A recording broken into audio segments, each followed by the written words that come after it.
Bismillahirrahmanirrahim. Assalamualaikum warahmatullahi wabarakatuh.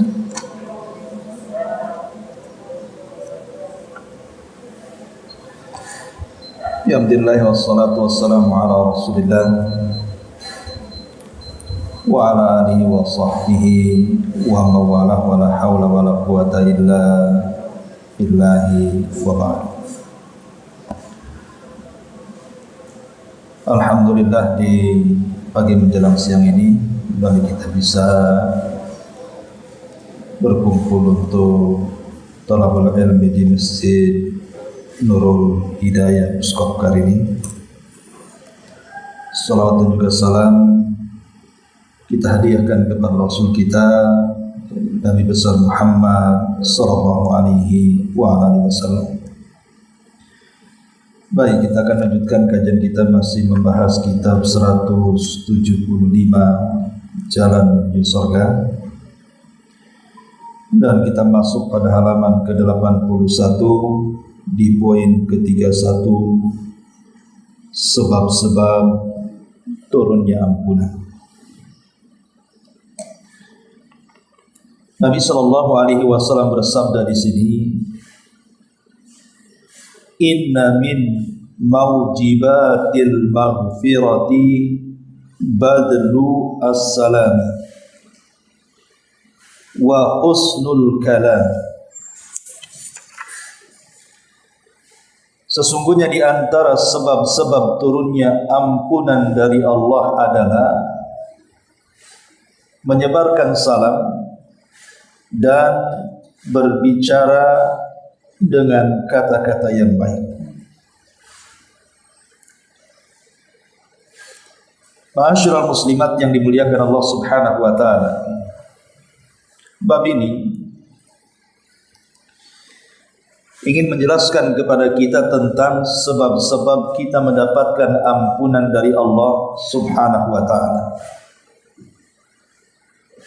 Kita tahu bahwa ampunan Allah Subhanahu wa taala itu sangatlah luas. Sebagaimana Allah Subhanahu wa taala mengatakan, inna rabbaka wasi'ul maghfirah. Sesungguhnya Allah itu sangat luas ampunannya. Maknanya sekalipun seorang hamba memiliki banyak dosa, boleh jadi dosanya membumbung sampai ke langit atau memberat seberat bumi, kalau datang kepada Allah Subhanahu wa taala, maka dosa-dosa itu akan diampuni jika dia tulus meminta ampun. Karena Allah Subhanahu wa taala mengatakan, nabbi ibadi anni anal ghafurur rahim. Sampaikan berita kepada hamba-hambaku, kata Allah, sesungguhnya saya ini zat yang maha pengampun lagi maha penyayang. Artinya Allah Subhanahu wa taala yang menghabarkan kepada kita, sebagaimana tadi disebutkan dalam surah Al-Hijr ayat 49, nabbi ibadi, sampaikan kabar kepada hamba-hamba, anni anal ghafurur rahim, bahwa saya ini adalah zat yang maha pengampun juga maha penyayang. Jadi yang memerintahkan kita untuk bertobat dari dosa-dosa yang kita lakukan itu Allah sendiri. Bahkan Allah Subhanahu wa taala sangat benci kalau ada orang yang berdosa, saking banyak dosanya putus asa sehingga tidak mau minta ampun. Allah mengatakan, qul ya ibadiyalladzina asrafu ala anfusihim la taqnatu min rahmatillah innallaha yaghfiru dzunuba jami'an innahu huwal ghafurur rahim. Dalam surah Az-Zumar ayat 53, wahai hamba-hamba, katakan ya Muhammad, wahai hamba-hamba, yaitu orang-orang yang sudah melampaui batas diri-diri mereka akibat banyak dosa yang dilakukannya, La taqnatu min rahmatillah, jangan putus asa dari kasih sayang Allah. Kenapa? Karena Allah mengampuni semua dosa, dan Dialah Zat yang Maha Pengampun lagi Maha Penyayang. Dari sini kita tahu bahwa ampunan Allah itu luas. Sebesar apapun dosa Allah akan ampuni. Bahkan Allah tidak suka dengan orang yang putus asa untuk meminta ampun. Ma'asyiral muslimat yang dimuliakan Allah Subhanahu wa taala. Makanya kalau kita lihat di dalam Al-Quran atau hadis-hadis Nabi SAW, Allah itu sangat menganjurkan kepada kita untuk senantiasa meminta ampun akan dosa-dosa kita.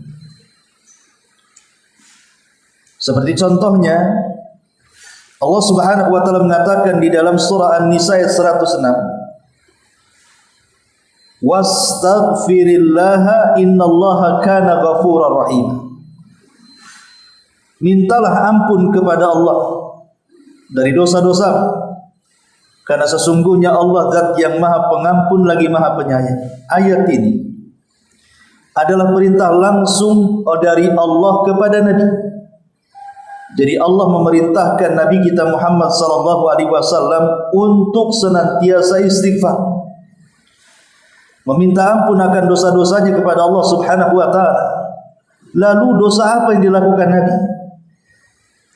Sehingga Nabi SAW harus setiap hari mengucapkan astaghfirullah itu setiap harinya paling tidak sekitar 70 sampai 100 kali.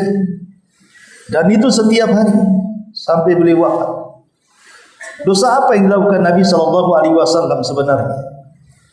Kita katakan bahwa istighfar itu bukan karena masalah dosa.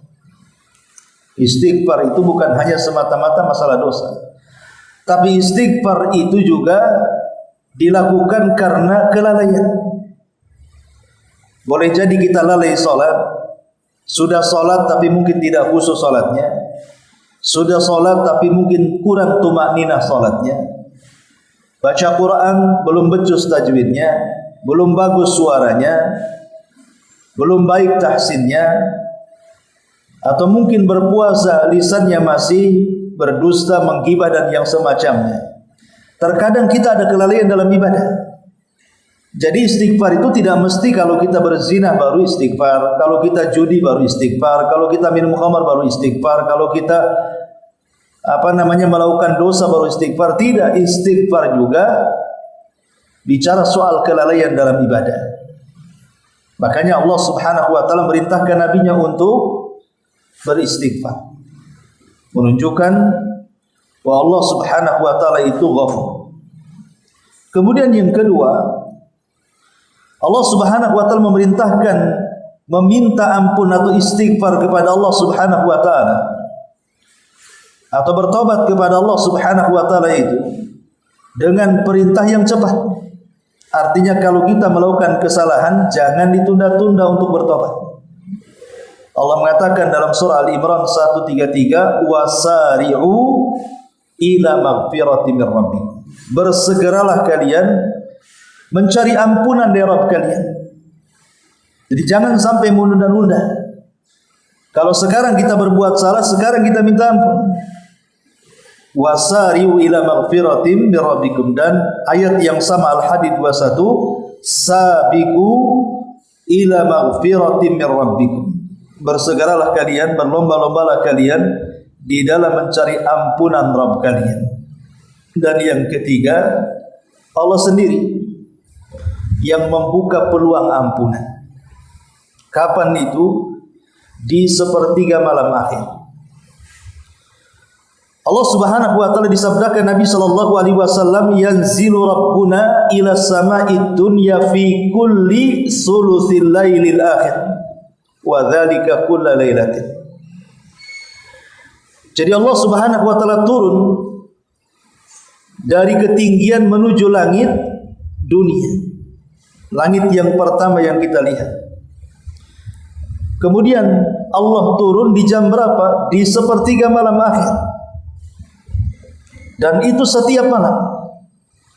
Kemudian Allah Subhanahu wa taala membukakan ampunannya kepada kita dan mengatakan, "Man yad'uni fa astajibalah, wa man yas'aluni fa utiyah, wa man yastaghfiruni fa aghfirlah."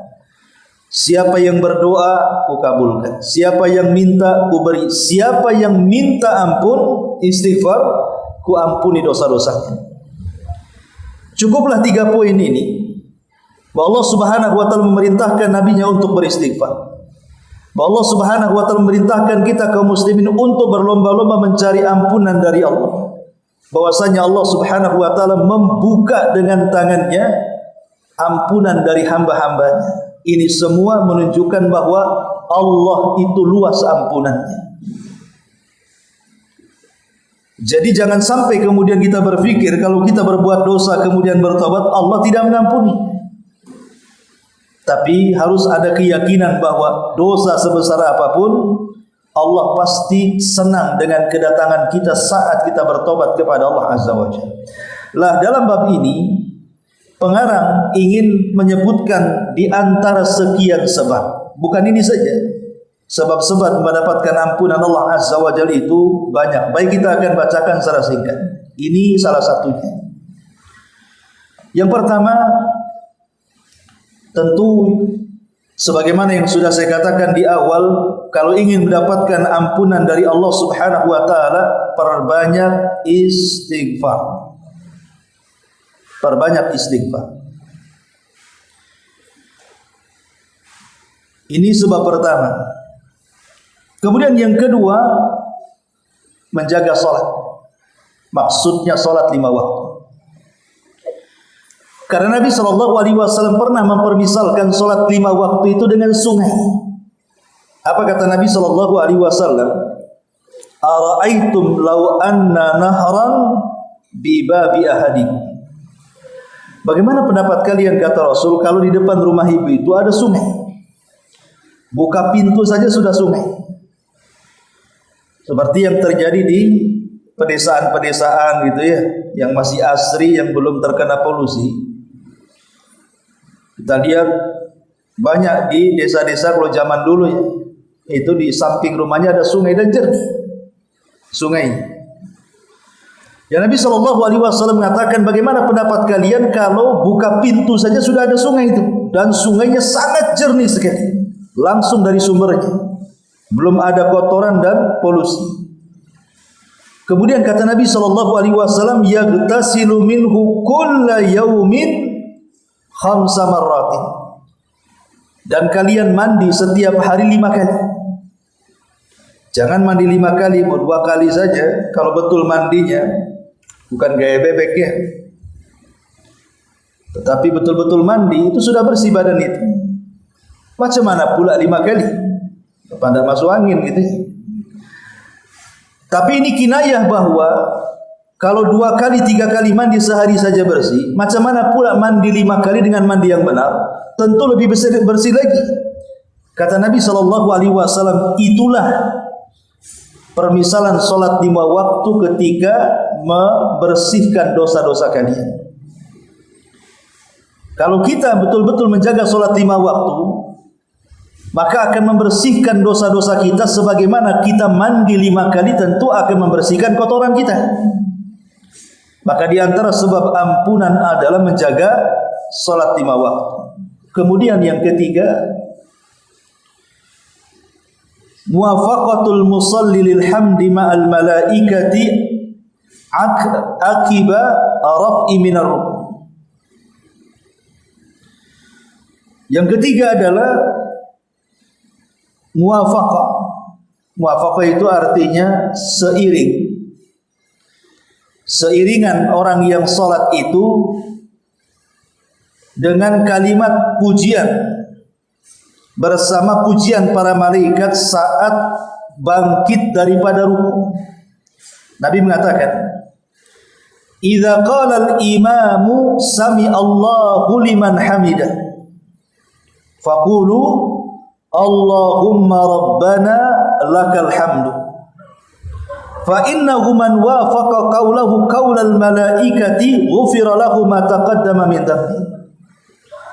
apabila seorang imam dalam salat mengucapkan sami Allahu liman hamidah, otomatis kita bangkit daripada ruku. Apa yang kita katakan? Rabbana walakal hamd. Ini pujian. Rabb kami, hanya pujian untuk Rabbana walakal hamd. Kalau ucapan Allahumma Rabbana walakal hamd ini bersamaan dengan ucapan para malaikat, karena kan kalau kita solat kan malaikat ikut solat juga, maka Allah Subhanahu wa taala akan ampuni dosa-dosanya yang telah lalu. Maka jangan sampai kemudian kita meninggalkan kalimat Allahumma Rabbana walakal hamd saat imam membaca sami Allahu liman hamidah. Bersamaan imam membaca sami Allahu liman hamidah, kita membaca Rabbana walakal hamd. Ini yang ketiga. Yang keempat, berzikir setelah azan atau berdoa setelah azan. Nabi SAW mengatakan, man qala hina yasma'ul muadzinu asyhadu an la ilaha illallah wahdahu la syarika lahu wa anna Muhammadan abduhu wa rasuluhu raditu billahi rabba wa bi Muhammadir rasula wa bil islami dina ghufira lahu dzambuhu.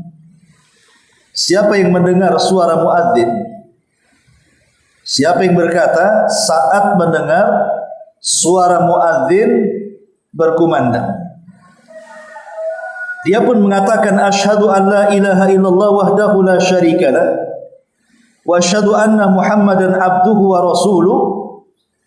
Aku bersaksi tidak ada sembahan yang berhak disembah kecuali Allah. Aku bersaksi bahwa Muhammad adalah hamba Allah dan utusannya. Kemudian dia mengatakan, aku redha Allah sebagai Rabbku, Muhammad sebagai Rasulku, Islam sebagai agamaku, maka akan diampuni dosa-dosanya.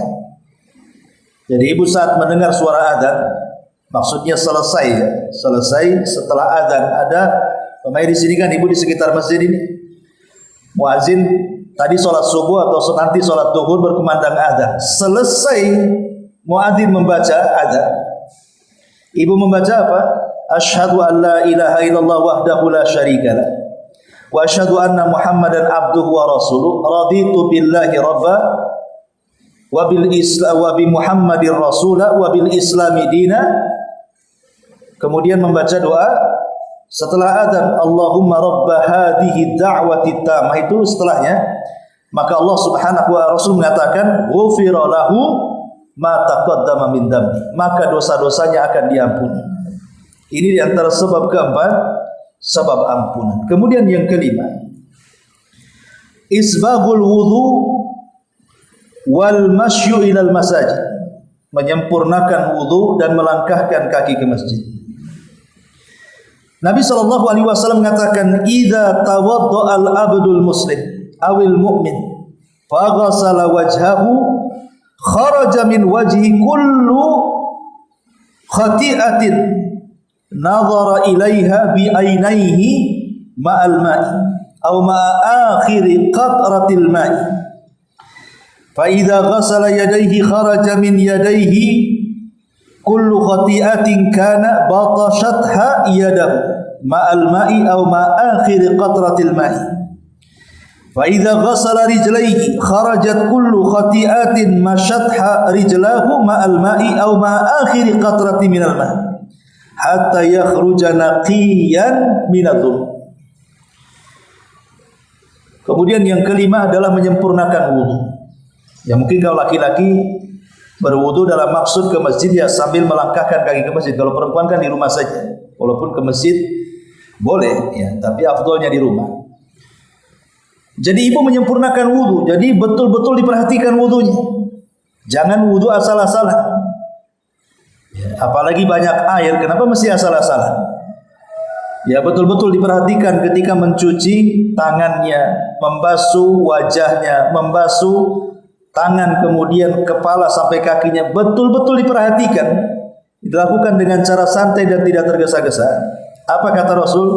Apabila seorang hamba muslim berwudu kemudian mencuci wajahnya, maka setiap kesalahan dari wajahnya seperti mata yang suka memandang yang haram, mata selalu memandang sepandang-pandangnya sehingga tidak terjaga, maka dosa-dosa mata itu akan jatuh bersama jatuhnya air wudu saat berwudu atau di akhir tetesan air wudunya. Kemudian barang siapa yang mencuci kedua tangannya, maka akan keluar kesalahan dari tangan yang dilakukannya bersama air wudunya atau bersama tetesan air wudunya.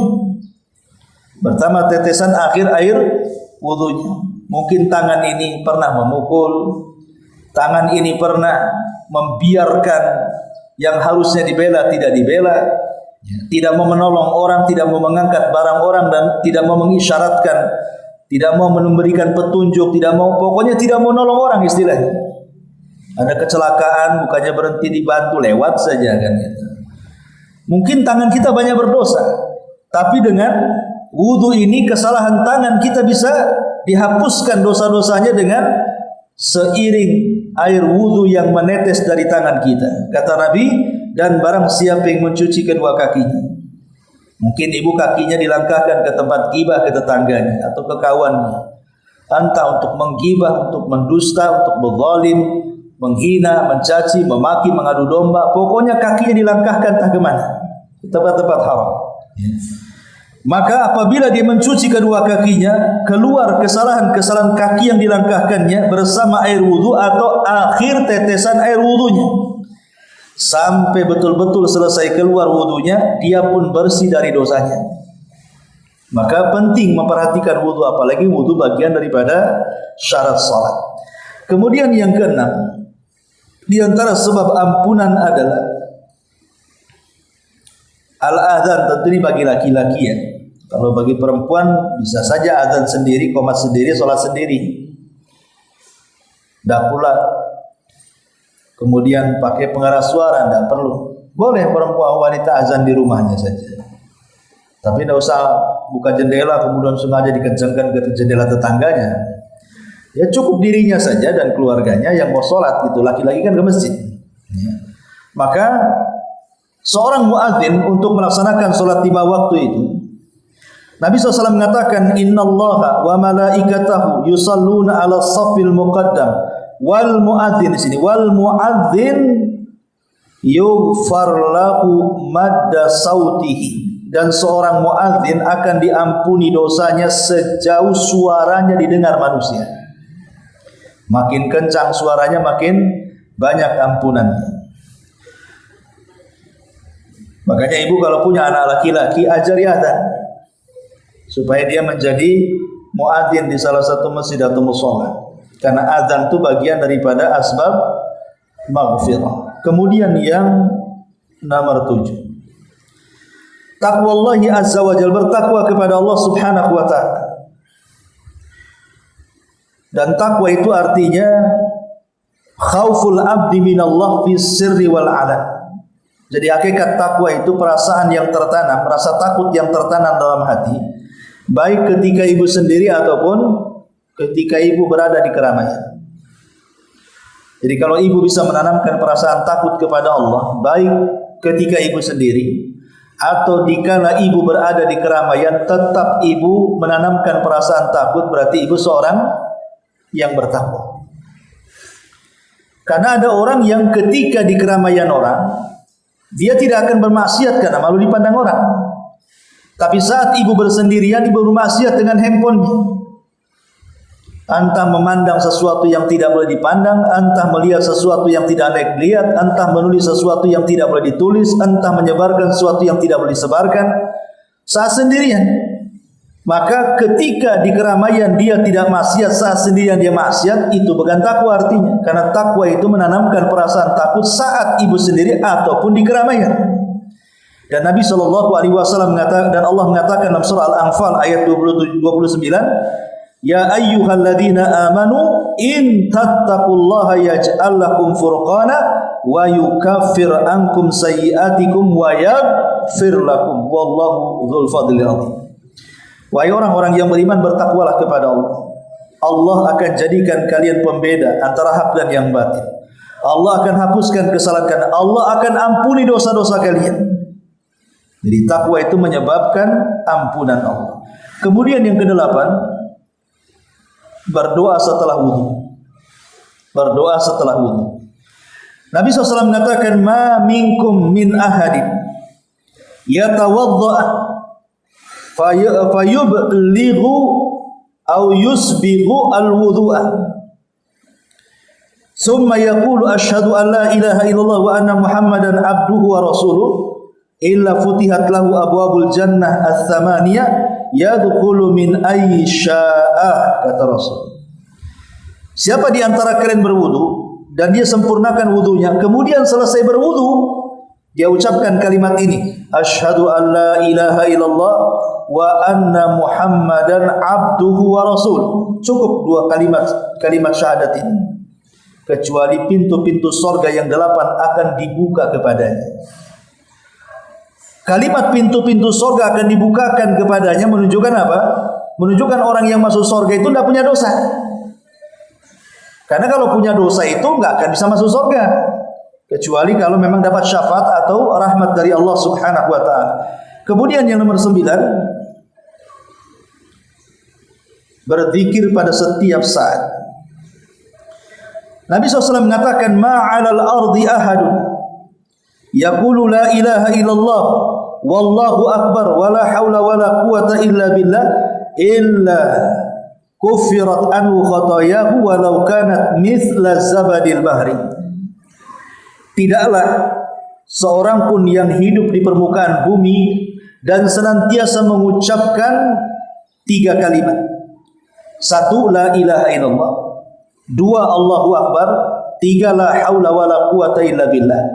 Kecuali dosa-dosanya akan diampuni walaupun sebanyak bilangan buih yang ada di lautan. La ilaha illallah, Allahu akbar, la haula wala quwata illa billah. Ini bagian daripada zikir. Bacalah di setiap saat. Kemudian yang nomor 10, berdoa saat memakai pakaian. Nabi mengatakan, man labisa thawban, siapa yang memakai pakaian.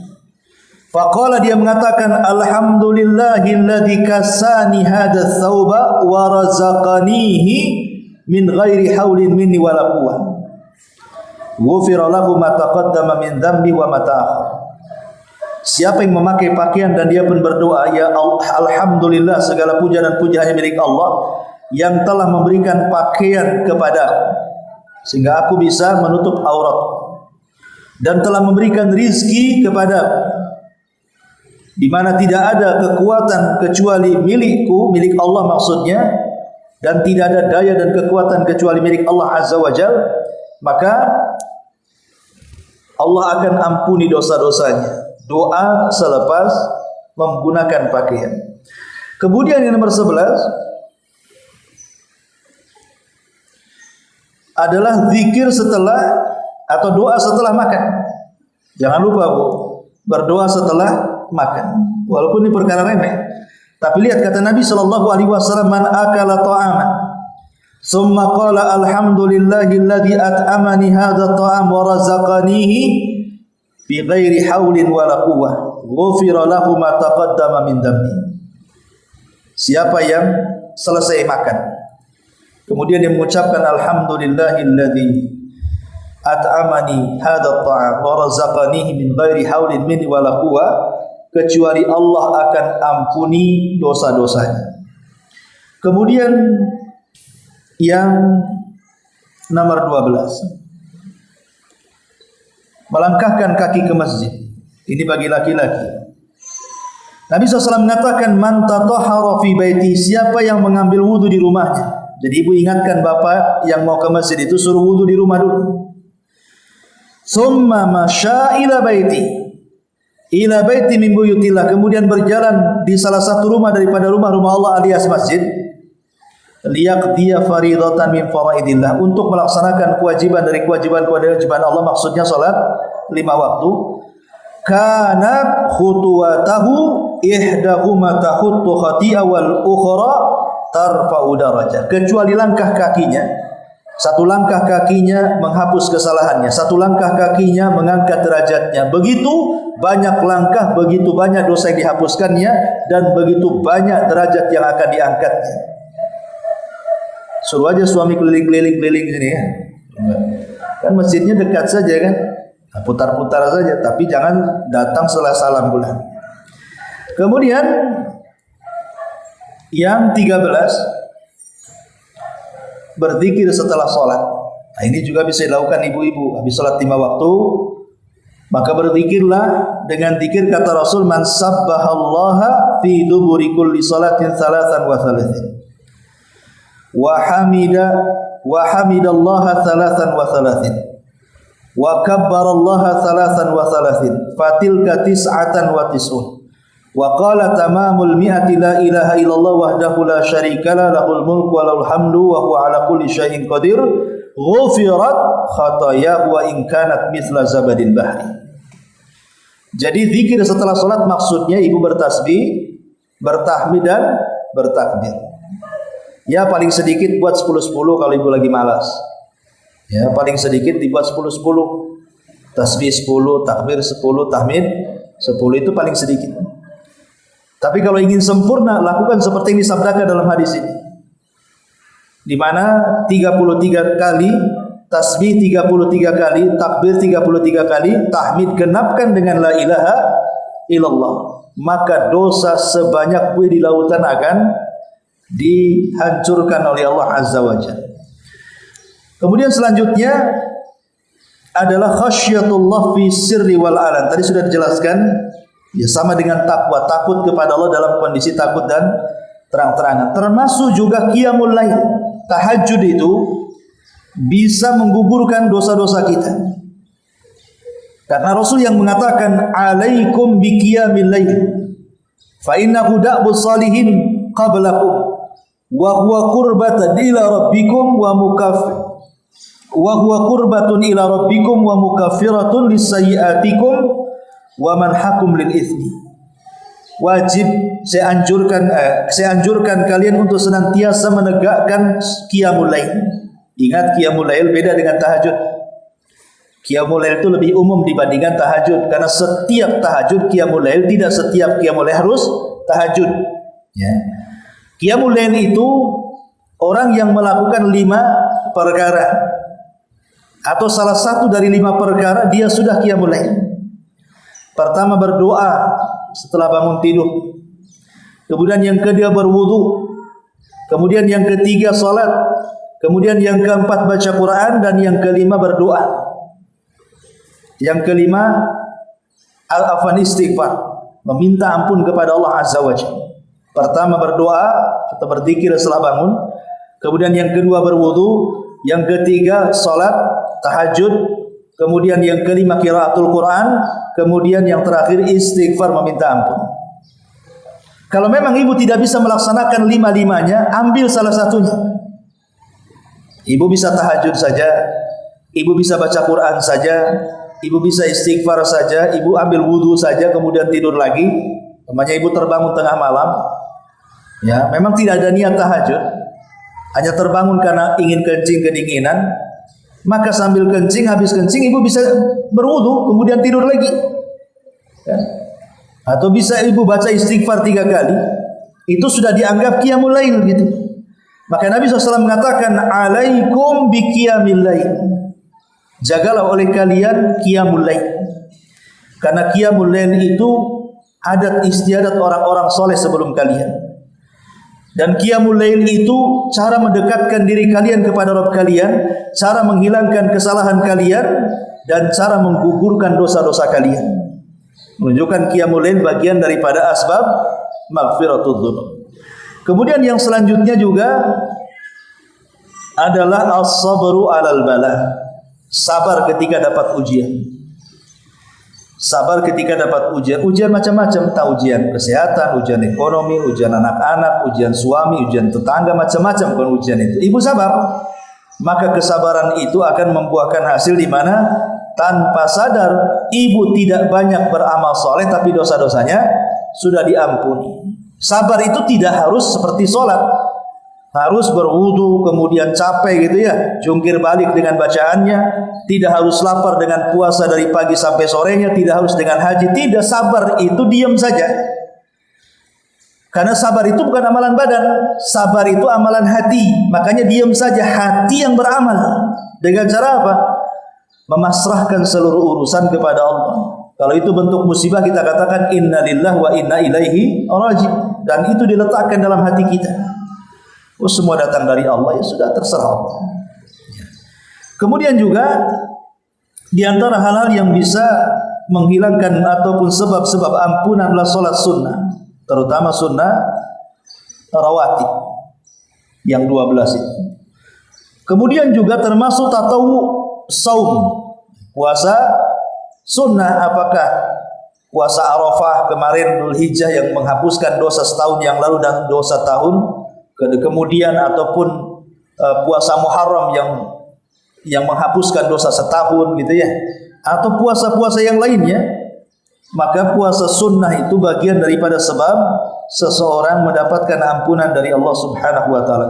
Termasuk salat sunnah 2 rakaat setelah wudu. Ibu wudu masih basah, belum kering, 2 rakaat setelah wudu, maka 2 rakaat setelah wudu bagian daripada amalan yang menyebabkan ampunan. Termasuk juga ibu berwudu sebelum tidur. Berwudu sebelum tidur, maka sepanjang tidur ibu itu akan didoakan ampunan oleh para malaikat, agar dosa-dosa kita diampuni, dan malaikat mengatakan, ya Allah, ampuni orang ini, ya Allah, rahmati orang ini. Termasuk juga mengasihi hewan yang ibu sayang. Pak ibu sayang kucing, ya tentu, ya sayang hewan lah, tidak mesti kucing. Pokoknya sayang sama kambing sayang. Ya sayang di sini maksudnya ya merawat mereka, tidak menyiksa mereka. Kalaupun harus menyembelih, pisaunya yang tajam. Tidak boleh kemudian diperlihatkan kepada kawan-kawannya saat penyembelihan, dan begitu seterusnya. Sebagaimana dhabit syariah, maka penyayang binatang itu juga salah satu dari penghapus dosa. Termasuk juga doa kafaratul majlis yang sering kita baca, subhanakallah bihamdika asyhadu an la ilaha illa anta astaghfiruka wa atubu ilaik. Ini doakan tidak mesti habis setelah pengajian selesai. Bisa saja ibu selepas ya berdua bertiga ngobrol di mana gitu ya. Ngobrolnya terlalu lama gitu. Mungkin sejam 2 jam, apa yang diobrolkan? Yang namanya ngobrol, Bu, terkadang keluar kalimat-kalimat yang tidak pantas, menyinggung, merendahkan, menghina, ghibah dan yang semacamnya. Maka doa kafaratul majlis itu bisa menghapuskan doa majlis, dan itu sebab dari ampunan Allah Subhanahu wa taala. Termasuk juga musafahah, salaman saat berjumpa dengan kawannya. Ya, ibu ketemu kawannya, salam, ambil tangannya, salam seperti ini. Makin lama ibu tidak melepaskan, makin banyak dosa yang digugurkan. Ini sama-sama paham, yang satu paham, yang diam saja sampai dari pagi sampai sore. Ya biar ini. Tapi kalau nggak paham kan langsung dilepas. Tapi intinya bahwa salaman itu dengan memegang tangan. Kata Nabi SAW, ma min muslimaini yaltaqiyani fayatasafahani. Kata Rasul, tidaklah 2 orang muslim berjumpa kemudian saling memegang, berjabat tangan. Kemudian kata Rasul sallallahu alaihi wasallam, illa ghufira lahuma qabla an yatafarraqa. Sebelum keduanya berpisah, maka semakin lama tidak berpisah, maka semakin banyak ampunan yang dicurahkan. Kemudian juga di antara sebab ampunan dosa adalah al-afu anin nas, memaafkan manusia. Kemudian bersedekah juga bagian daripada ampunan Allah. Kemudian juga membaca amin dalam salat bersamaan dengan imam. Kemudian juga doa dengan sayyidul istighfar. Ya, termasuk juga yang paling penting adalah tauhidullahi azza wa jal, mentauhidkan Allah Subhanahu wa taala. Lah, di dalam hadis yang kita baca dan banyak lagi, ya. Di sini disebutkan 2 sebab. Sebab ampunan Allah Subhanahu wa taala adalah badlus salami wa husnul kalam. Ini satu paket. Badlus salam artinya menampakkan kebahagiaan wajah, menyampaikan salam Yang kedua, berbicara dengan baik. Itu dua-duanya menampakkan keindahan wajah. Karena ucapan salam terkeluar dari lisan, dan ucapan yang baik juga terkeluar dari lisan. Bahkan ucapan salam itu salah satu kalimat yang kata Rasul bisa merekatkan hubungan persaudaraan. Kata Rasul, kalian tidak mungkin masuk surga kecuali kalian beriman. Kalian tidak mungkin beriman kecuali kalian saling mencintai, dan tidak mungkin kalian saling mencintai kecuali menyebarkan salam, kata Rasul. Dari sini kita tahu bahwa salam ini luar biasa, bisa merekatkan hubungan persaudaraan. Dan yang lebih luar biasa lagi, setelah mengucapkan salam ada mengucapkan kalimat-kalimat yang santun, kalimat-kalimat yang indah dan tidak asal bicara. Inilah diantara sebab-sebab ampunan yang dijadikan poin oleh pengarang sebagai jalan menuju surga Allah Azza wa Jalla. Baik, sampai di sini kita berhenti. Sebelum saya tutup, silakan kalau yang bertanya.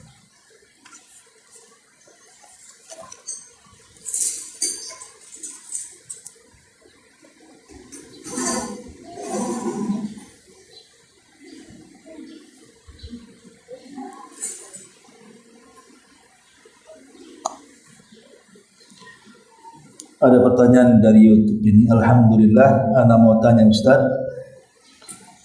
Atasan saya memberikan saya uang, tetapi uang itu tidak ada akad dan tidak tahu apakah itu halal atau haram.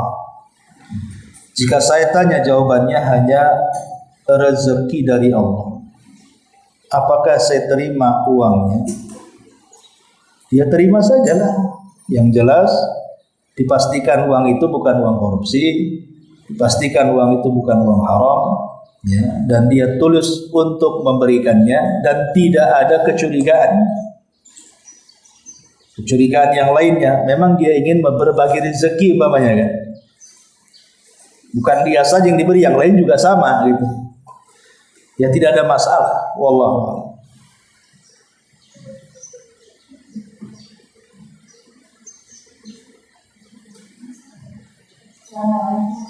Waalaikumsalam. Tadi Ustaz mengatakan bahwa